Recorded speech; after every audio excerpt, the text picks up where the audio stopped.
হ্যাঁ, সুপ্রিয় দর্শকবৃন্দ, এই যে দেখেন আমি এই যে এরকম ফর্ম করছি, সেম ওই লাল অংশটার আমি এরকম করে ফেটবো। ঠিক আছে, আপনারা দেখেন আমি আলাদা করে রেখে পরে এটার মিক্সার করবো। আর এই যে হচ্ছে 250 গ্রাম চিনি। ঠিক আছে, মোটামুটি এই যে এখানে আছে ডিম, আমি এই ডিমটারে ফেটবো ওইটার মতোই। ঠিক আছে, এখন আমি চিনিটা এটার সাথে দিয়ে দেবো, তা না করে চিনিটা আবার গলবে না। ঠিক আছে, এই আমি দিয়ে দিলাম। এখন আমি ডিমটার সাথে ওইটা ফেটবো। ঠিক আছে, এই আমি চালু করে দিলাম।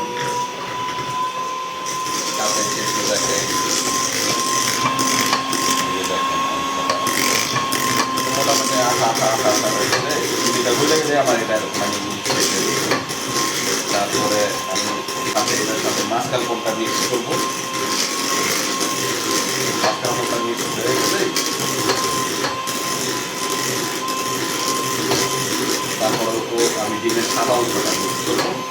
তারপরে গরম জল আর কফি খুলে কফিটা দিয়ে বিস্কুটটা দিয়ে ওই মাটির মধ্যে প্রসেসিং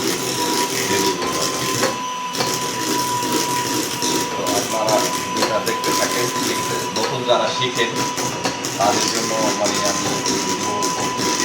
ঠিক আছে, তারা চাইলে এখান থেকে শিখতে পারেন। আর যদি কোনো প্রশ্ন থাকে কমেন্ট করতে পারেন।